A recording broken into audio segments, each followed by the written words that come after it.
All right, folks, we are I'm going to drop a recording in here for you. And while it's recording, I got to run out and grab me something to eat before the snow gets real bad. But I have a recording from a Twitter stream today from a fella that is actually, his name is Malcolm Nance.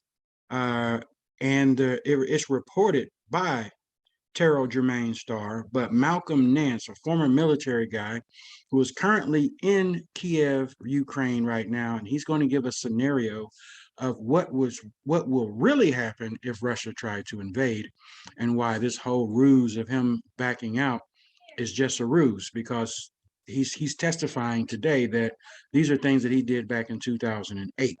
So I'm going to play a recording for you, and while that's going on, I'm going to share the actual screen so you can see, and then you can also follow this guy. But before we get to that, I've been tracking a plane, which is a spy plane over here in Ukraine. It does not have any transponder code, and it doesn't show up on the exchange website either. So it's only showing up on certain radars. So this is the border of Ukraine. Okay, if you can see, this is all Ukraine right here, right? This plane, and you can use the landmark of the water, okay?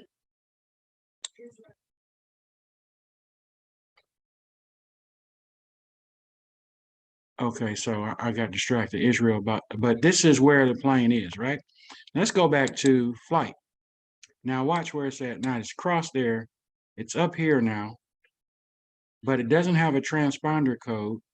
And it looks like it might be tracking or gathering intelligence with inside the Ukraine border. Okay, so it's crossed here. I'm going to have to, because it's the second time I'm recording this video because the audio didn't come out.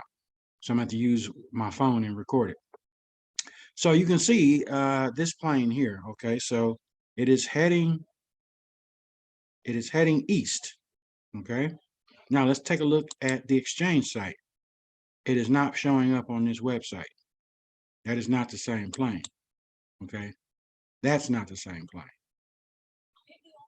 So let's back out and allow the planes to populate for a second before I start this recording. The recording was very good, by the way. I really enjoyed what this guy had to say because he's coming from a point of intelligence. Let me refresh this one. Okay. And you hear a lot of other people on our YouTube feeds, and everybody has their own opinion, okay, about what they think is going on. But here's a person that is actually over there, and this is strange. Why is this map not giving us any air traffic? No planes at all. Okay, only one plane. Okay, that's a little odd, because this is Ukraine here. Okay, now we have our flight over here. So maybe that flight exchange is not working properly. I don't know. But this is live and current. So this plane does not have any transponder code, and it's took a weird track. Circle here, circle there, comes all the way up through,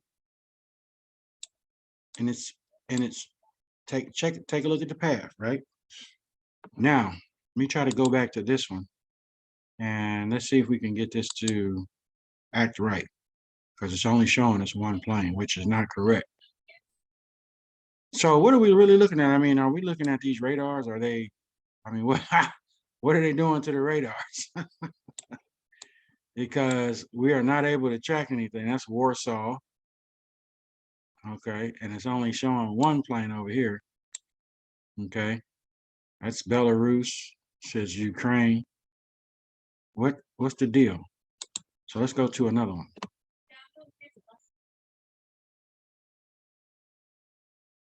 Okay, so this is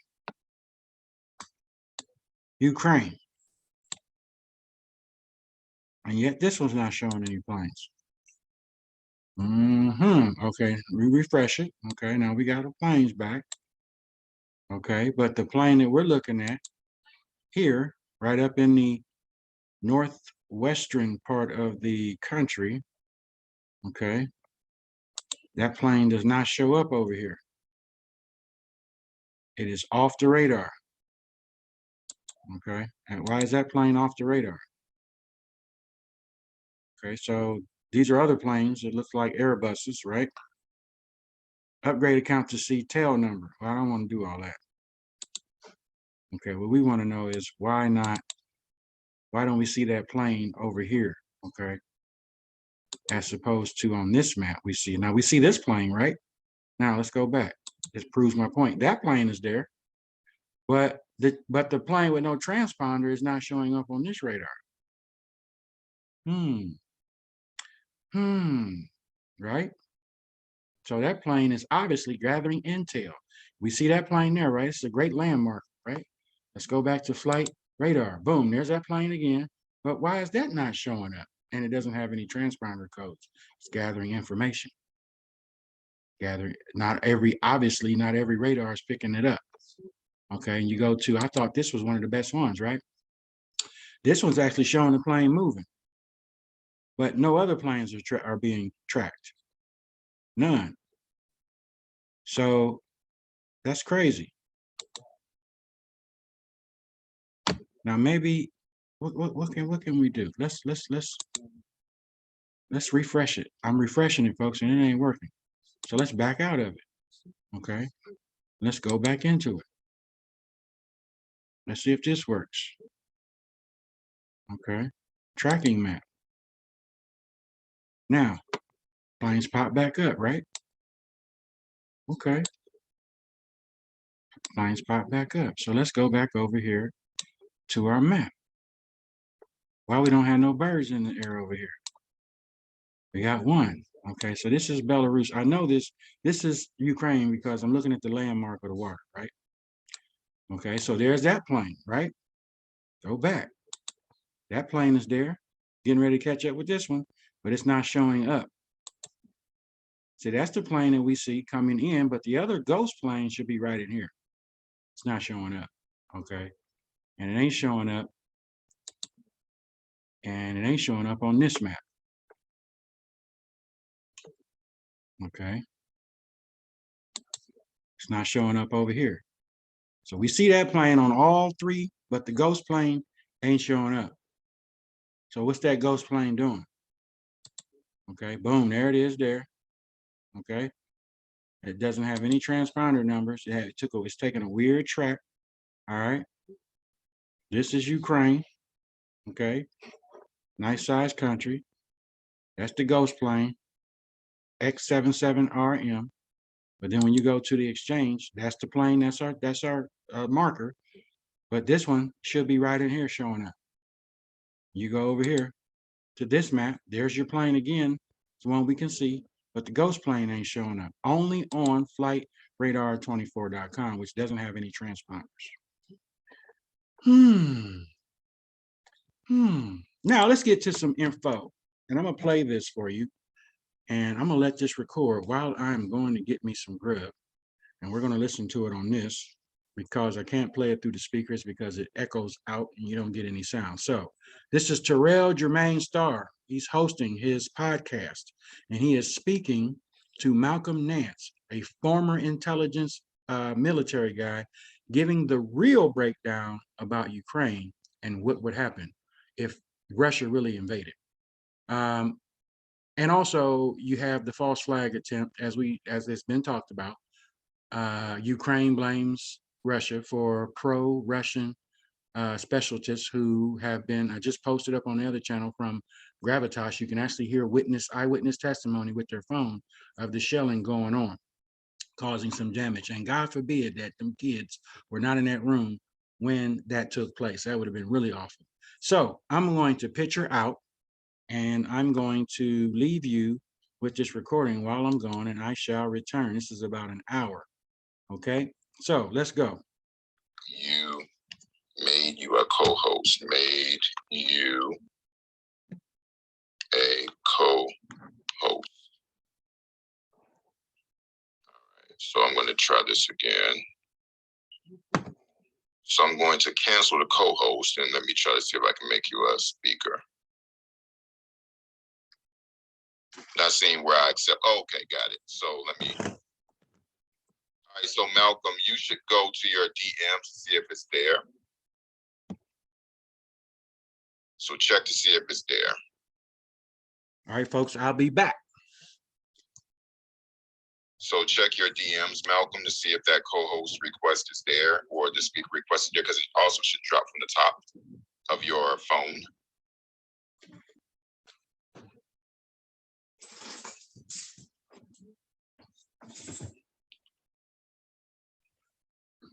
And if you don't see it in your DMs, Malcolm, please send me a WhatsApp message letting me know that you don't see it either in your DMs or you don't see a request tab that comes down. And for those who are listening, okay, not in DM. Okay, so let's see here. Okay, so I made the request and for some reason it is not. Okay, not seeing it in a DM. Okay. Malcolm, I'm going to cancel the host invite. And do you, oh, Malcolm, you know what you can do? Make a request to be a speaker. That's what you should do. Make a request to be a speaker. Okay, Malcolm is off. Again, I apologize for this delay, folks. We seem to have these glitches with this. So Malcolm, let me see, make a request. Make a request to be a speaker. So I just told Malcolm to make a request to be a speaker. So until Malcolm gets back on, I'm going to pretty much lead a discussion. So Malcolm has been here for 2 weeks. He went to the Donbass, spoke with the minister of. Okay, I'm here. Hey, Malcolm, excellent, man. Hey, listen, this thing is glitchy as hell. Yeah, I had to sign out, sign back in. So yeah, it's okay. Yeah, listen. So listen, we'll get started, everyone. Without further ado, first, thank you very much for joining this week's Spaces. I'm Terrell Starr. I am your host, and also I am the founder and host of Black Diplomats Podcast. It is a podcast that works on the intersection of race and foreign policy. And so you can please go to your favorite podcast platform and subscribe to that podcast where Malcolm is often a guest. Also, I'm going to be in Ukraine at least for another month, and then I'm going to continue to do work on what's happening here thereafter, as I usually do. I am asking you to donate and support my work. And if you all are on and you are able to support my work, please go to the pinned tweet on my timeline, and you have 3 options via Cash App, Venmo, and PayPal to support my work. So please go there to support my work. Malcolm actually doesn't need any introduction. As you all know, he's chief analyst on MSNBC for counterterrorism, and he has more than 30 years of experience, military experience dealing with threat. And so Malcolm has been here for 2 weeks, pretty much doing a threat assessment of the Russian aggression against Ukraine. And for the first time, he's going to publicly detail everything that he has seen and all of his thoughts. And so we're going to start off basically, Malcolm, you've been here, like I said, for 2 weeks. And so I just want you to just give us a general assessment of what you have observed, and then we'll just go into asking you more specific questions from there. Okay. All right. Well, first, let me say how happy I am to be here. And in fact, I've been here 3 weeks. We're going to, after this weekend, we'll be pushing a month. So, but that doesn't mean anything in this part of the world. As you know, Terrell has extensive experience in this part of the world. And that's why when we spoke at our last Twitter chat in December, and you said that you were going to be coming over here again because you live here half of the year, I said, I will see you in January. And sure enough, it coincided with this crisis So I'm here representing the Terror Asymmetrics Project on Strategy, Tactics, and Radical Ideologies. It's a think tank that I grew several years ago, and it's started as a virtual think tank. It's now moving to a brick and mortar think tank with sponsors. And we decided that what needed to be done was that we were getting a lot of open source intelligence. A lot of people were seeing many factors that appeared to be the basis of a Russian operation to either intimidate Ukraine or actually physically seize Ukraine in a major military operation. And what I felt was, at the time in discussion with my staff, that a lot of this information was really secondhand. An enormous quantity of it was coming from what we would call open source intelligence, which is videos that were just being posted on the internet. And for those of you who know my background, I did spend 20 years in naval intelligence, starting off in cryptology and moving on to other branches. And then I was an intelligence contractor for the United States government, and for, well, more than 11 years before I came into news media. So one of the things that I do know very well is war. I've been involved in every U.S. military combat action since 1983, since the first American embassy bombing in Beirut, minus the invasion of Grenada and Panama. Those were two Latin American ones that I did not participate in. But everything else on the menu, you can pretty much show that I was there. Well, actually, that's not true either. Kosovo, I was involved in that in an oblique way, but not directly. But since that time, if it occurred in the Middle East, Europe, including the Balkans, I spent actually 4 years working the Balkans mission, counterterrorism, in the intelligence community that I was involved in, which made me a multi-war combat veteran. And for those people out there who say, oh, well, you were a sailor, you never sat on the ground, you never, engaged on the ground. Yeah, I only worked on the ground for the most part. I'm what we call a sand sailor. And my first major operation was Beirut in 1983, as you know, where the day after I arrived in Beirut, the American embassy was blown up, killing all U.S. intelligence in the country, and leaving it just to a few people. And I was there for several other major suicide bombings, operations against Libya, the Libyan air raid, operations against Syria, operations against Egypt, operations against literally everybody. So I do have a very strong background in land warfare. And I did go to Sarajevo, a European capital, embroiled in a brutal civil war. And the reason I'm pointing this out is because it was based on, competing and warring Slavic-speaking peoples.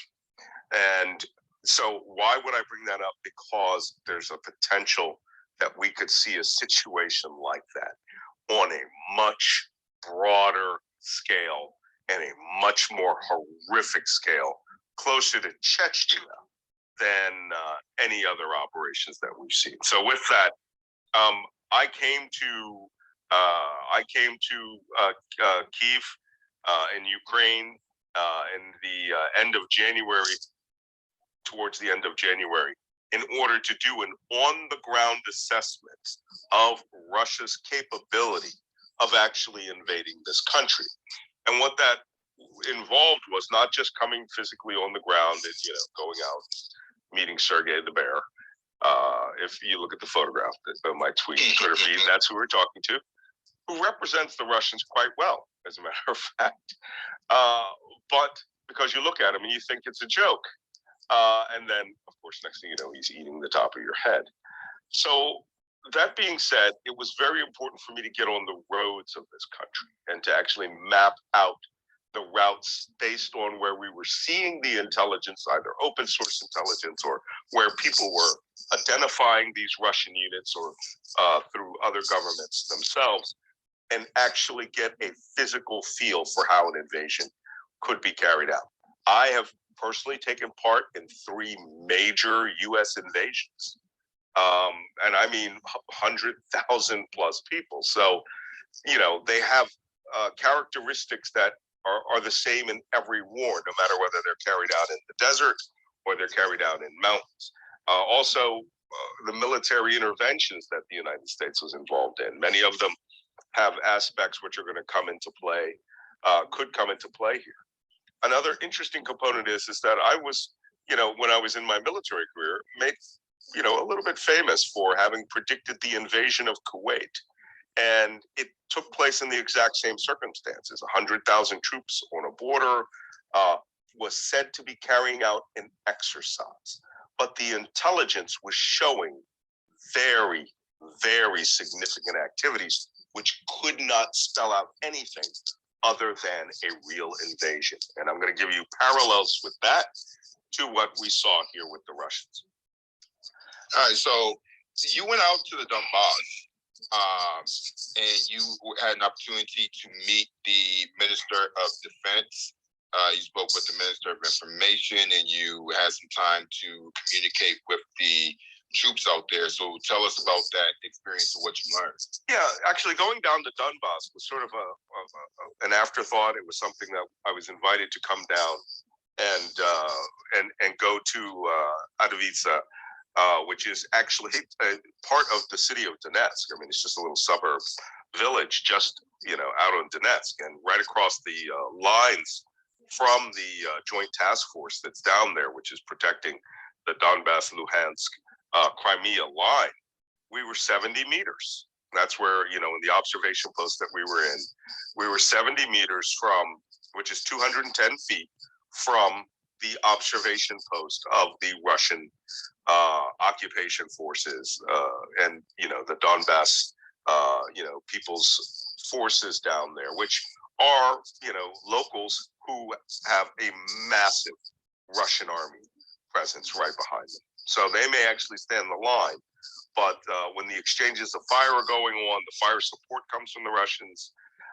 You know, a lot of these operations and weapon systems that are being used down there are test beds for Russia to see if they would work in these environments. And going to Donbass, even though it was a little bit choreographed, I could see once I was there, it was choreographed for your own safety. You know, you just can't have a bunch of journalists going around on the line. Because as we were there, you know, one mistake that I saw a journalist make, which was to expose the backdrop of the guy in the observation post. Obviously, the other side saw that there was more light in that observation post than normal, which meant somebody was making the mistake of holding up the sheet of plastic, and it turned out it was a camera crew that was doing that, and they opened fire on the position with PKM machine gun fire, at least 4 8-round bursts. It didn't hit us directly, but it's their way of saying, hello, we're here too, and we know you're giving a dog a pony show. Bullets are real in Donbass. And the situation down there is one where this, you know, this country has lost 14,000 people in open combat. And the number of soldiers that were lost are, you know, you can go to to St. Michael's Square and look on the wall of the St. Michael's Monastery, and you can see the photos of every soldier that was killed in Donbass, including some horrific incidents, like one where they lost 28 soldiers, including a general, and one helicopter that was shot down. And then they lost 49 when an IL-76 transport was shot down, landing in Luhansk, all at one moment, right? So everyone else, the other 13,000, you know, 900 people were lost 1 or 2 at a time in ambushes or attacks, or the massacres that occurred during the initial takeover of Donbass, Luhansk, and Crimea. Okay, that being said, so what did I see while I was here? Now, I have to stipulate many things that I'm sure some of you may have heard in the news, some of you may be involved in this, and you know quite a bit about it, so please just give us some forbearance for the people that don't know. But Ukraine is not a small country. It is not small by any stretch of the imagination. We just drove 7.5 hours from the western city of Lviv, which is about 40 minutes from the Polish border. So it's about 9 hours from the capital of Kyiv to the Polish border. But if I were to drive east to Kharkiv, that's another 7 hours. So to go end to end in the shortest distance between these 2 points in this country, it's 14 hours. If I were to turn to the southeast and go right to that battle line at the city of Donetsk, that's 10 to 12 hours of driving. So this is, they say that it's the size of Germany, Switzerland, and Austria, but if you look them sideways from end to end. So I want to point that out, because for anyone to actually consider invading this country, they would have to understand that one, there is a great history of nations invading this country using massive numbers of forces to have to take and hold this country. The Germans in World War II, the Nazis in the Soviets fighting the Nazis when they retook Ukraine in World War II. The numbers were in the millions of men. In fact, the area that we're talking about, the area around between Sumy, the small village, a town of Sumy in the northeastern Ukraine, and the city of Kursk, the greatest tank battle in American history took place. I think it was something like 2,000 tanks, going at each other, hammer and fist. So this country has seen an enormous amount of combat in its time. But since the end of World War II, it has been regrown. And since its independence, and the Orange Revolution in 2014, I can tell you one thing that, and I'll skip over this really quickly, but this is a thriving, prosperous country, even though if you look at it at gross domestic product per capita, yes, it comes up as the second poorest state in Europe after Albania or after Moldova. However, I've been all around Europe. I've been to Albania and some other pretty unsavory places. This place is cleaner than Ireland. Okay, no one's throwing trash all over the place. It is very wealthy in the middle class. I've never seen so many Teslas, Mercedes, and BMWs. They have a thriving business and services industry here, which supplements their natural materials and their military and defense construction, the military and defense industries here. And the Carpathian Mountains, where we just came and did an evacuation evaluation, is a massive series of mountains. So this is not some place you can just say, oh, we're going to waltz in there. Also, U.S. news media for the last month or more has been talking about invasion, but they've been leaving out one critical factor. There is a Ukrainian army, and you wouldn't know it. I did a TV segment the other day, and all I received, all the video that was being played during that segment was Russian army supplied video, Russian armed forces video. And you wouldn't know that the Ukrainian army is the second largest army in Europe. It has on record 250,000 men and women who serve in the 4 branches of service. And they are the most combat experienced armed forces in Europe. Hey, Mal, before you get into it, I want you to flesh this out a bit because it's important. Yeah. I think the fact that the only video that we see primarily is that of the Russian military building up at the border. I think it leaves this impression that the country, like you said, is virtually defenseless. And it is true that Ukraine may not be the most technologically advanced as far as its military, but they've been fighting in the East for 8 years. And you made it clear that in the event in which we hope will not happen, this is not, we know what the Russian army is and in the military is, but this definitely is not going to be a cakewalk. Yeah, it is definitely not going to be a cakewalk. One of the things that I evaluate when I go out and I talk to soldiers, and I've spoken to active duty soldiers on the battlefront in Donetsk, and as you know, I'm retired military, so we speak the same language that journalists don't speak. We all know that, to a certain extent, some of these soldiers are Soldier of the Month and they're doing dog and pony. But dog and pony down there, you can still get a bullet in your head. And actually, I was interviewed by Ukrainian Army television. And I said, I understand what the most pressing thing is not running journalists around. It's getting a cup of hot coffee in between the machine gun bursts. So, it's one of the things that I took away from that was these people are committed to their country. Prior to 2014, and this is why there was so much surprise when Russia invaded. It was that they thought of Russia as sort of this big brother, and they used to say that Ukraine was the little brother and Russia's the big brother. Russia came in and ruthlessly slaughtered their soldiers. There's a famous incident where a group of Ukrainian paratroopers were caught in a salient. They were surrounded.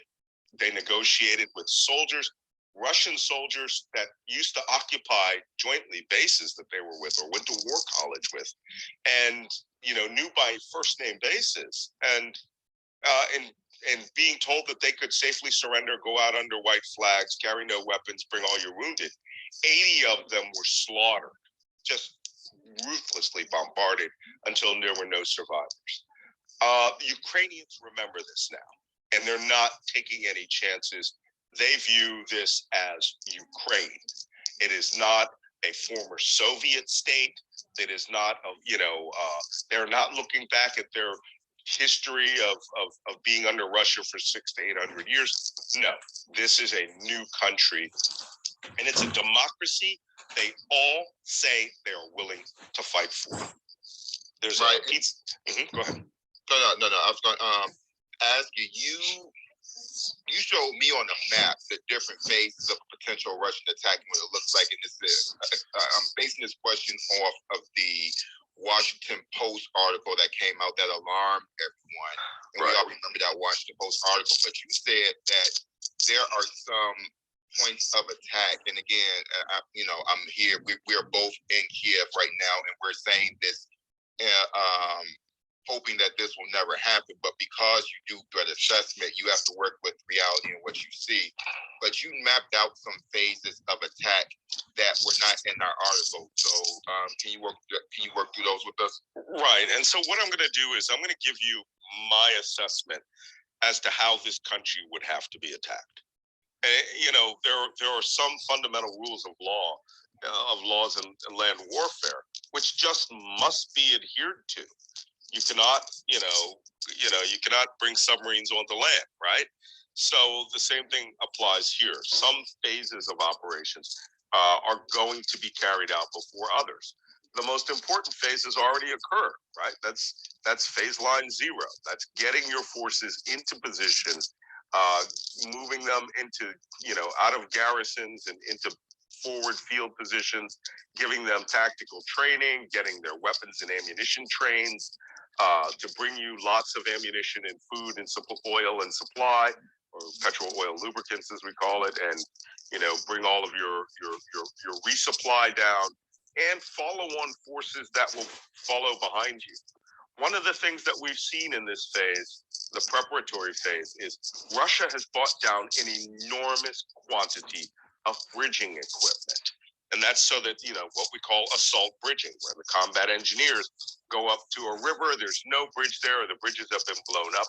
They lay down a pontoon bridge, and then boom, and, T-80, T-90 tanks. Hey, Malcolm, by the way, I think that you have your headphones on, your headset on. I think they're wired, and they're scratched up against the speaker, and I didn't want to say that. Yeah, okay, you're better. So just make sure that the wire isn't scratching up against your shirt or whatever it is. But go ahead, finish your point.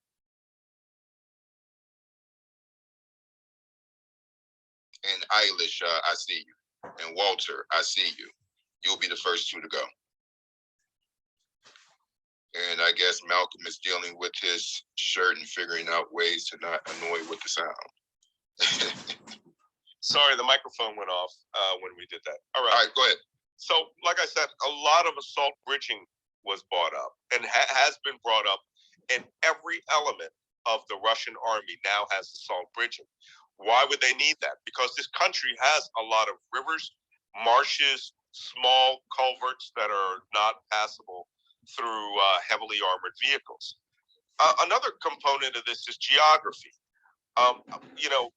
You've heard a lot of talk about the marshlands up in the north of Kyiv, in the Chernobyl Preserve area, where it's also woodlands, and to the northeast, north of Chernihiv, the town of Chernihiv. If you guys want, just take out Google Maps and put in the city of Kyiv, and then you can follow along the geography of what I'm talking about. Because north of Kyiv is a very close area where you go straight up the Dnipro River, and you get to the Chernobyl nuclear power plant. And that area up there that, is at this time of year supposed to be frozen marshlands. And the Russians have concentrated an enormous number of forces in the area, which were being brought to the city of Homil and garrisoned near Richitsa. Those forces have since been moving towards the border. And if you saw the news, you saw today that the Russians had built a pontoon bridge over the Pripyat River that's up there. And that river and they built the bridge over the section of the river that wasn't frozen. And that bridge was not there before. And it's a tank-capable bridge, which means that the Russians, that bridge is 25 kilometers, right? That's about 18 miles from the Ukrainian border, directly down into the Chernobyl Preserve. So those elements up there already are going to what the Russians and everyone else would see as the shortest route to the northern approaches to the city of Kyiv, which is significant if you want to take the city of Kyiv. Now, I want to caution everybody. I've been in this city now for 3 weeks, going on 4 weeks. It's as big as Chicago without the crime. It has higher sky rises in many places that ring this city. This is not a city that can be taken in days. And the Washington Post assessment, which said 24 to 72 hours, you can get to Kyiv in 24, 72 brutal hours of continuous combat in which you'll take serious losses, but you're not taking the city of Kyiv. I could say that this city could hold out months, if not hold out long enough to break the will of the Russian assault. And if you would have to surround it on all four sides, and it's just very, very difficult. Although the Russians have, a lot of experience studying old Nazi and Soviet tactics. So that's one thing.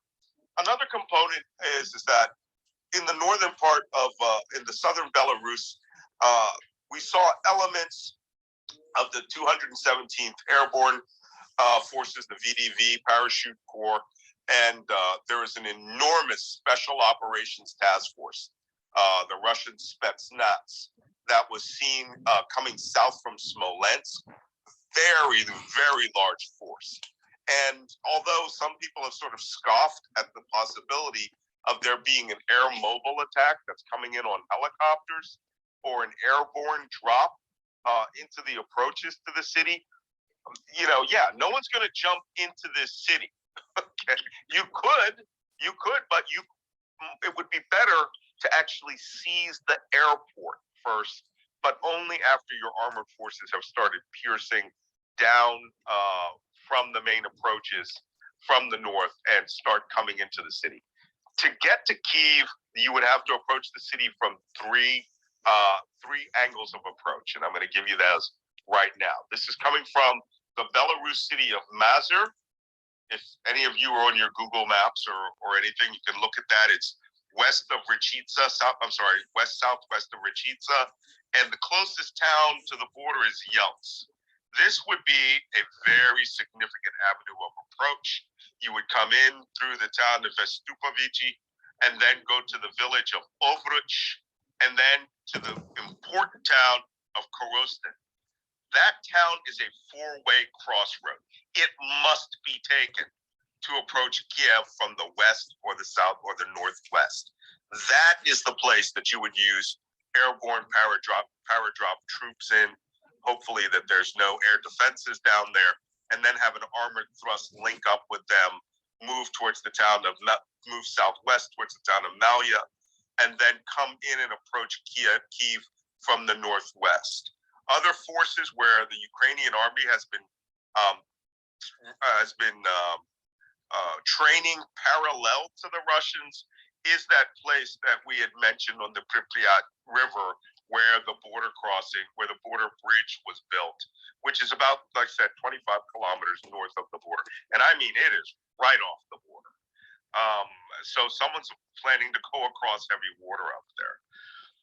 That would bring them through the Chernobyl nuclear reserve. Their vehicles are capable of withstanding the very low dosage of radiation that their dust would kick up down there. And they could try an overland thrust down straight north along the Kiev reservoir without using all the major roads. It's entirely up to the Russians, right? So a force coming that way, and then maybe even a third force going down to Zhytomyr, which I've been through now 2 times, and which is a very long drive, by the way, coming in from the west or going to the southeast to Bilacerkva, you could cut the city off from the northwest all the way to the southwest. And if you had the resources, you could come just south of the city and cut the city off in the south. The problem is you're going to be fighting an army that is now manned with Javelin missiles, which are very capable missiles. They may not have enough, but they're going to have enough to make sure that you are never going to forget that you crossed that border. The weather here has been particularly warm. It was 44 degrees Fahrenheit today on our drive in from Lviv. When we crossed Zhytomyr going into Kiev, it was 44 degrees and raining. It's been warm here for the last 3 weeks non-stop. It's been warmer here than where I'm at in, all upstate New York near Albany, which has been 10 to 15 degrees colder than Kyiv, Ukraine, which tells you how warm this winter really has been. So things are going to bog down and get slow. Tanks are designed to go through mud, but even tanks get stuck from time to time, and that's just going to make them a thrilling target for the new light anti-tank weapons the British gave the Ukrainians, or Javelin missiles, which could really devastate an armored column.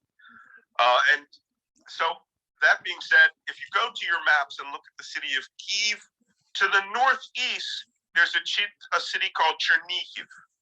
And due north from Chernihiv is the border crossing near Dobyanka, which goes straight to the Belarusian city of Homil and the Rechitsa collective area that everyone has been, where all these forces near Belarus are claiming to be training. Well, there's a lot more forces there than the people that are actually carrying out training. And to be honest, by saying you're carrying out training and going and doing training, you are practicing for an assault.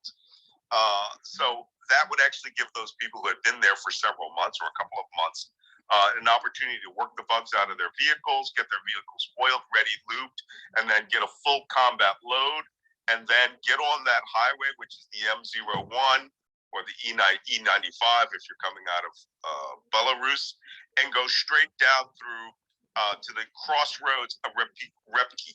That crossroads is critical to approaching the city of Chernihiv from the top. So there's another special operations mission or airborne troops mission, is to go down there and take those crossroads swiftly, and then let the armor columns come on and take on the northern command of the Ukrainian army, which is headquartered in Chernihiv. There, right now, I do not have the disposition of the Ukrainian army. I don't want to know the disposition of the Ukrainian army. I'm not going to talk about that. We know that they've been moving forces for weeks and weeks. We know that they have been on maximum alert for days. And when 2014 happened, when the attacks happened in Crimea, very, very large elements of the Russian army did the same thing. They surrounded Ukraine on 3 sides, and the Ukrainian army quickly responded and sent, these brigade combat teams that they have to all parts of the border. So Ukraine does have defenses up there in the northern sector. which brings me to a comment that I tweeted about just about 2 hours ago.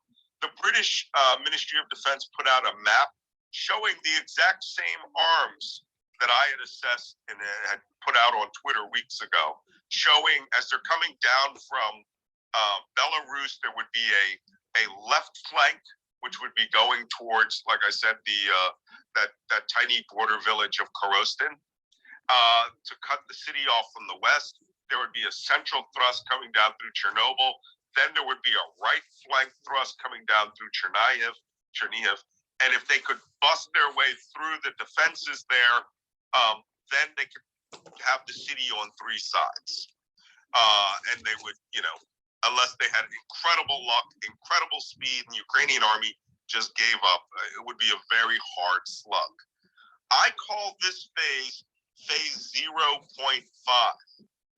It would be the initial ground combat phase of the war, but it would not be the single most important thrust because it only gets you on the outskirts of Kyiv, as I said earlier.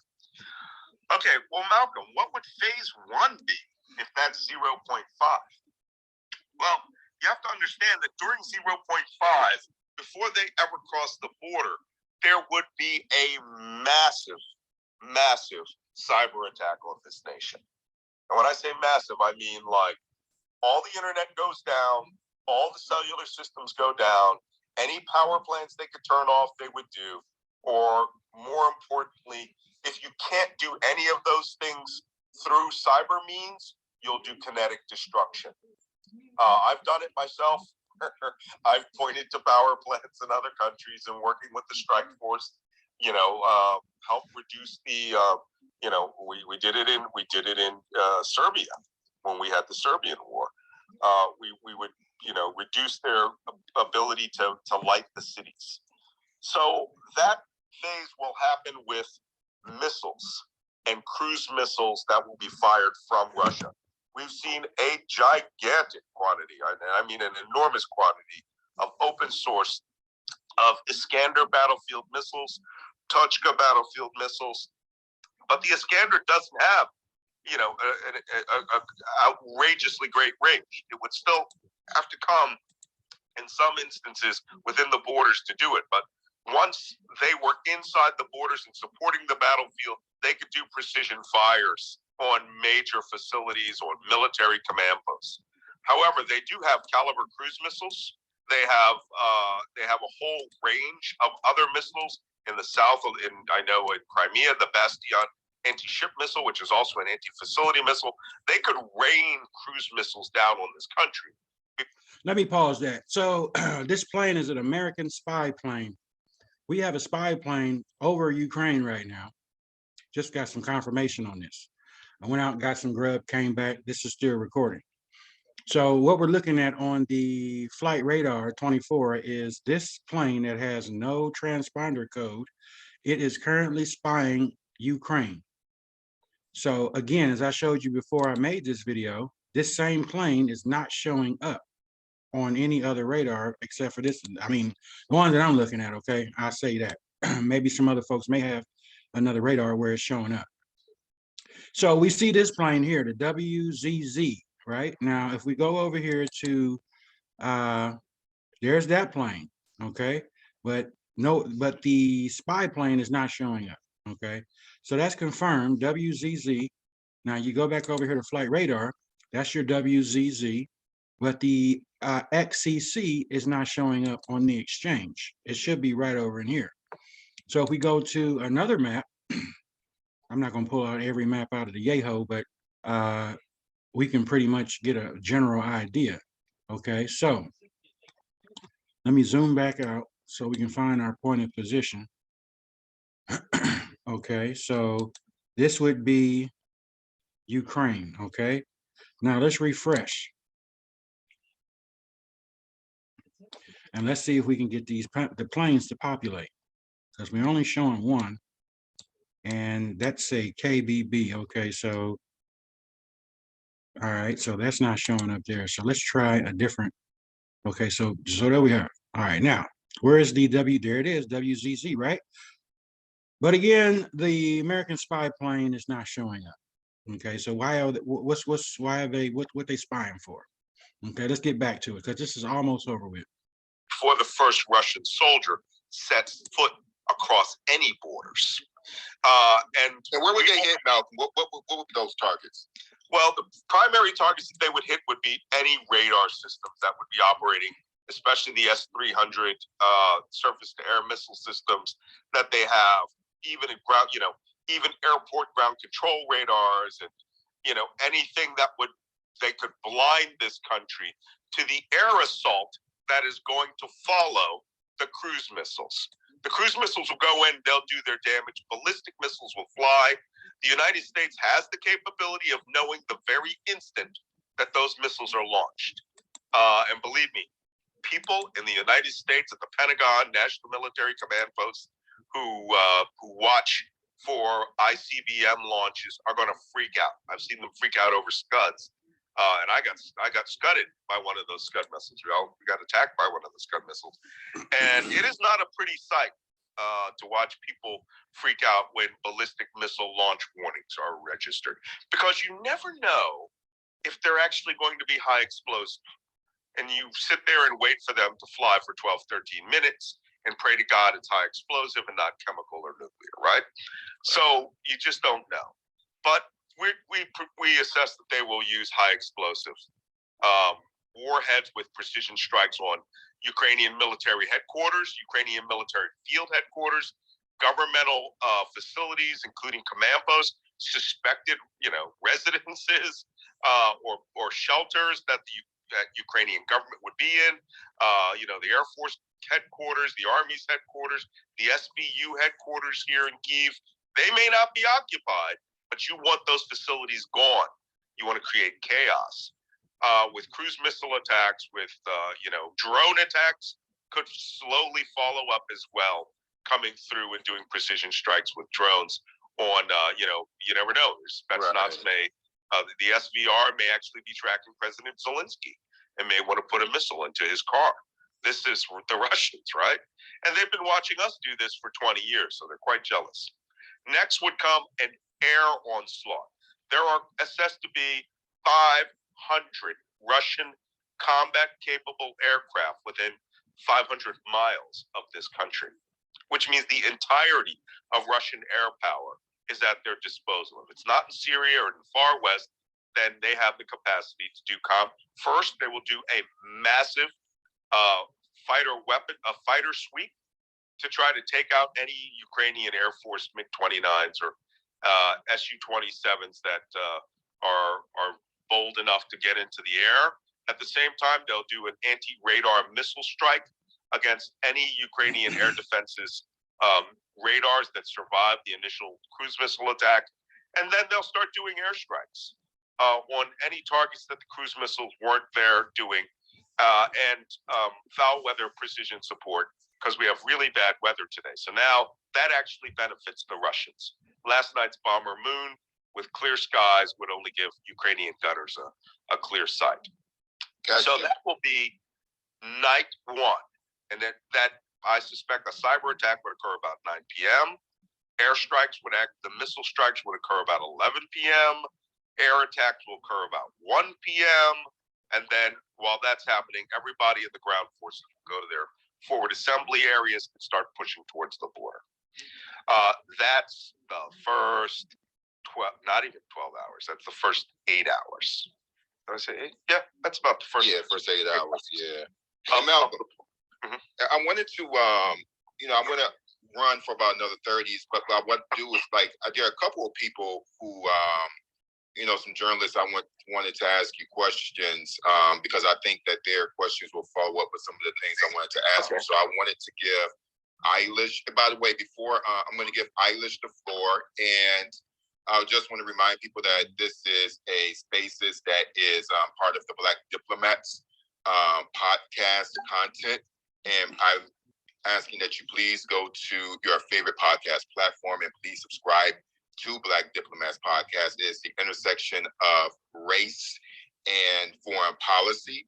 Also, go to my timeline. I have a pinned tweet with links to methods of payment where you can support my work. I have been doing all of these spaces, and I've been doing a lot of this reporting, primarily with fewer resources. And now I'm asking people to please support my work. So if you go to the pinned tweet on my timeline, you can you have a number of ways where you can support. And so, Eilish, you have the floor. Hi, thank you, Terrell. So my question is kind of just to build off everything we've been talking about, since you were, referencing reports that we're seeing in the Washington Post and newspapers like that about what, this kind of attack would look like. Those reports are always accompanied by, a very brief mention of what the humanitarian fallout from something like this would be. So I was wondering if you have an impression of whether Ukraine is prepared to cope with the humanitarian impact that this kind of attack would have. I've been asking, this question around for a few weeks now, and it doesn't seem like there's a lot of very clear preparations being made, at least not openly. Thank you. That's an excellent question. I have a background in NGO security. In fact, I helped build the global security program for the Peace Corps, and one of my closest friends, my best man at my wedding, Mike O'Neill, is considered the top NGO security guy in the world. And we've discussed this, and I'm going to be honest with you. There are zero preparations for the humanitarian crisis that's going to come out of here. I mean, what you're going to see here is going to make, I can't even say when the last time we're going to see a migration the way that we've seen here, because we didn't really see the Syrian, Kurd, Iraqi, immigrants until they were, for the most part, crossing oceans in, rickety Turkish boats or in the refugee camps. This is going to look like World War II, where, I've driven all the major access roads to the west. So the major road going from Kyiv via Zhytomyr to Rivne to Lviv, it's just going to be, 4-lane wall-to-wall traffic.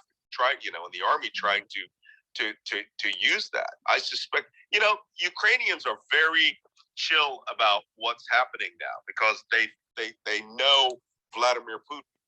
But the assessments that have been coming out of the White House are what we call the enemy's most dangerous course of action, right? The EMDCOA, which is why they're so fraught, because we're seeing the intelligence indicate that the course of action is going to be extremely dangerous.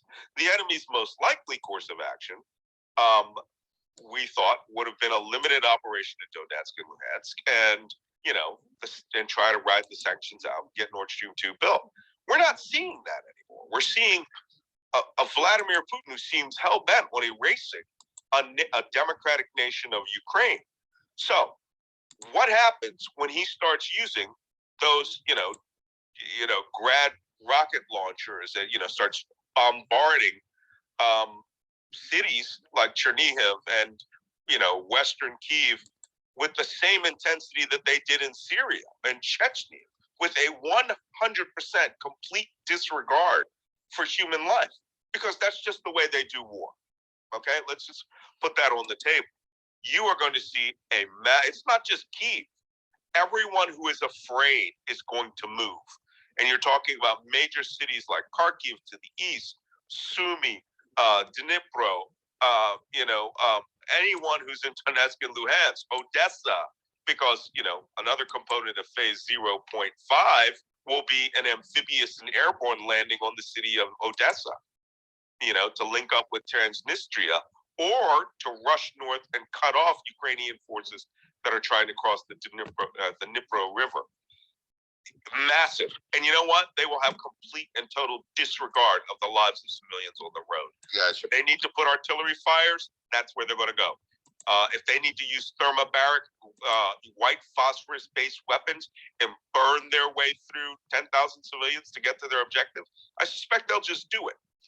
Because anything after the moment they decide to invade, it's all, it's total war for Vladimir Putin. He's an ex-KGB guy. What do you expect? Right. Yeah, exactly. So, Walter, by the way, before I get to Walter, I'm going to get to as many people as possible and keep this keep the Q&A going. I will try to get to about 6 or 7 people.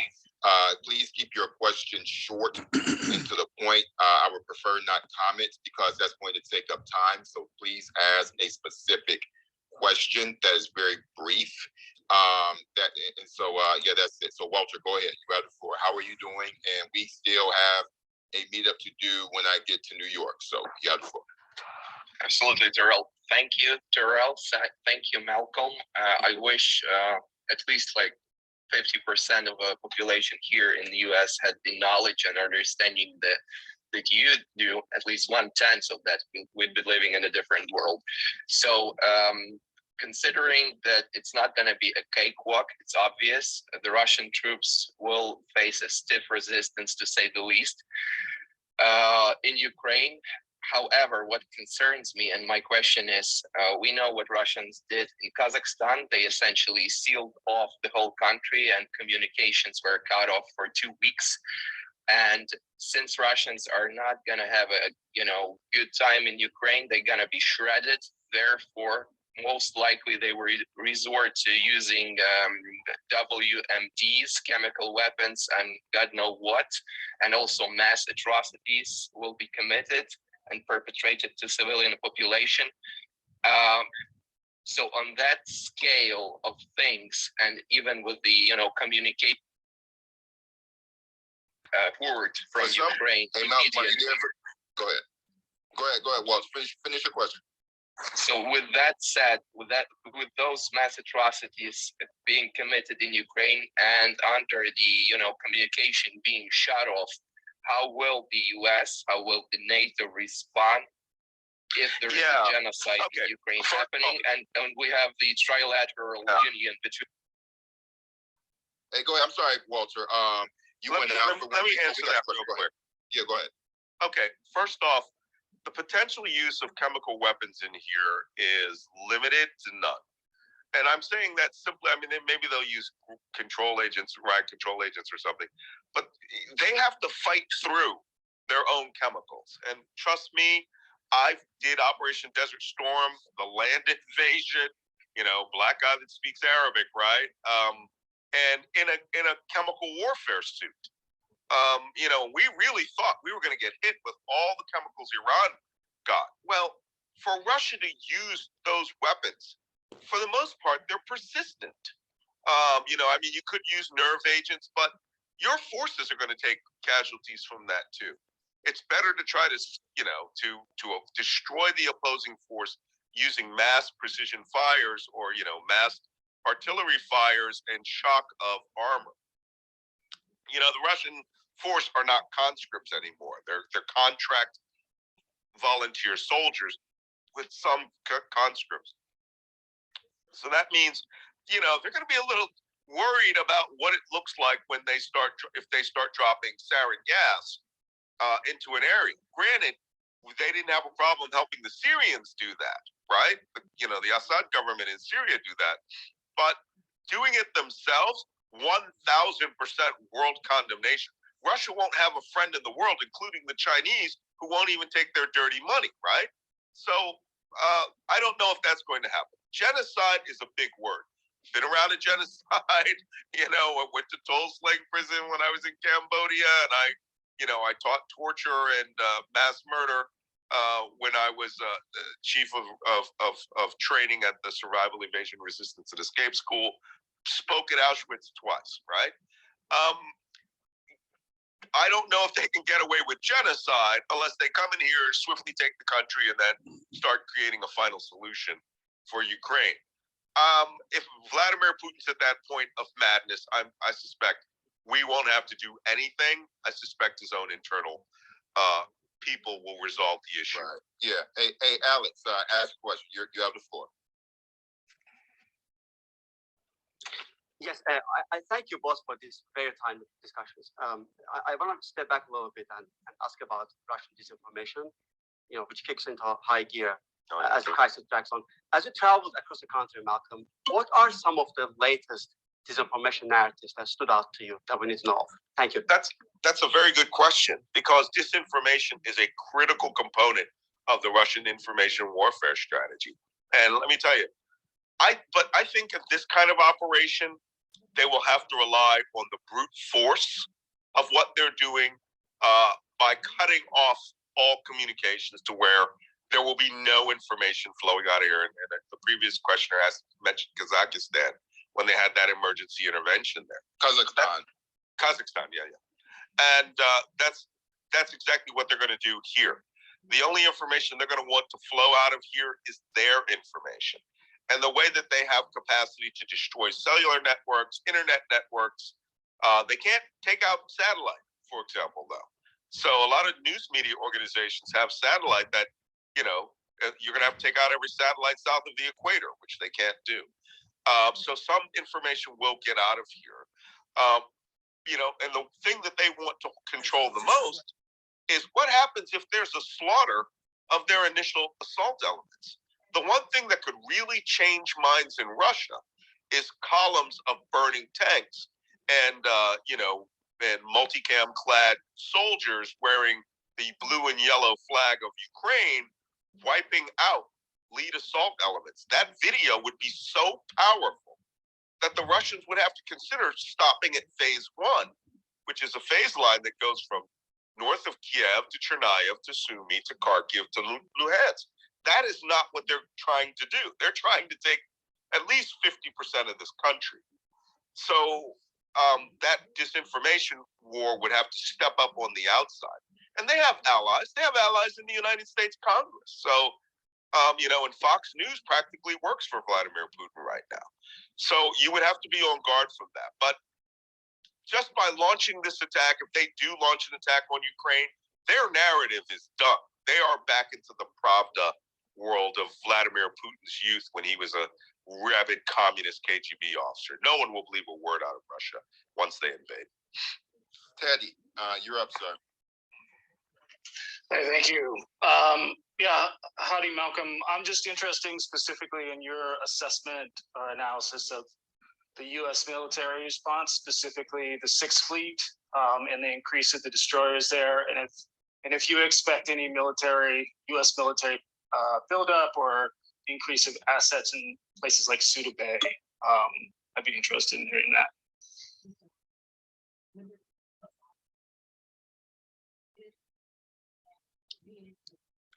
Unmute yourself, Malcolm. Sorry about that. Yeah, let's just discount Russian military operations in the Mediterranean. I'm a Mediterranean sailor. I've pulled years and years and years of tours there. The Russian fleet, although it's a very small, it is not the old Soviet Sixth Fleet, right? The old Soviet fleet in the Mediterranean. They have some capability. They have submarines. Unless they're going to go up into the Black Sea or start launching backfire bombers out of maybe, they won't have any impact on what's going on up there. And confrontations with the United States Navy is going to be us driving at each other and, violating rules of the road navigation. Russia does not want a confrontation with us. They don't, because this is not the Warsaw Pact. They don't have a 10-to-1 tank advantage like they used to have when they put everybody behind the Iron Curtain and were churning out T-55s all over the place. They now have a 2-to-1 disadvantage. Russia doesn't want war with NATO. Russia wants to take Ukraine and turn it into a suburb of Smolensk, right? They want to get rid of the democracy that is flourishing here because they don't think that Ukraine should exist as a nation state at all. All right, Clinton, you have the floor. Thank you very much. Clinton DeVoe, I'm a contributor to the Ottawa Hill Times, Canada's parliamentary newspaper, as well as Troy Media newspapers and magazines across Canada.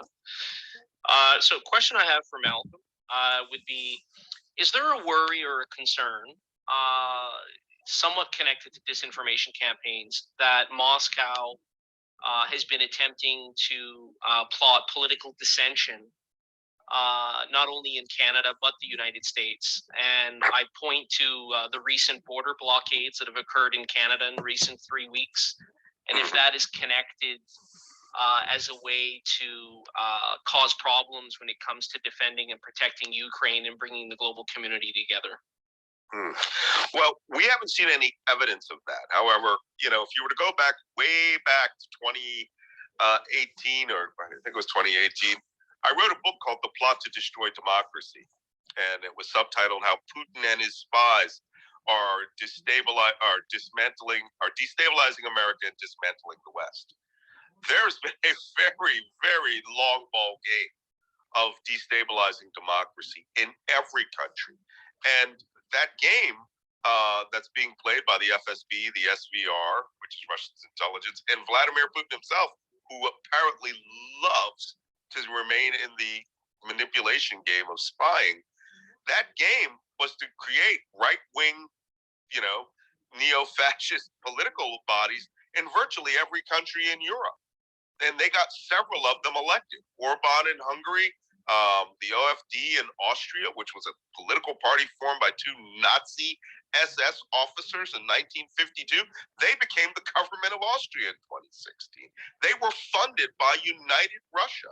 Marine Le Pen in France, Alternative for Deutschland in Germany, the Dutch right wingers, Swedish neo-Nazis, they have no problem giving people money. So that's one thing. And also helping get Donald Trump elected president, co-opting the alt-right, the National Rifle Association with an actual spy in the organization. So, but now since 2018 and 2020, the extremists in our own country do all the disinformation and amplification. The Russians really don't have to do anything. They've set this wind-up toy loose, and they're doing a good job of destroying their own nation's democracy. So the right-wingers that funded the Ottawa truck protests, they don't care whether they're hurting the United States and it's in the interest of Russia. Tucker Carlson apparently adores Russia and wonders why America should be standing up for other democracies. So Russia has kicked that can down the road, and we are now carrying that can on a stick and hitting ourselves in the head with it. Yeah, Malcolm, one of the things, and I'll allow a few more questions before we close out, but I want to kind of conclude a lot of this on a positive note. You and I have been talking back and forth for a while about you coming here because, as you and many people know, I plan on starting the tourism business to. Okay, so that's the end of that meeting. Pretty much a lot of juicy stuff there. And I really take that for what it is, big old fat steak. When you hear from a former military person that has the background of knowledge of things that we are seeking to find, these folks are already doing the business over there, already into the intel, and can tell us better than what we can because they're already over there. And so for me,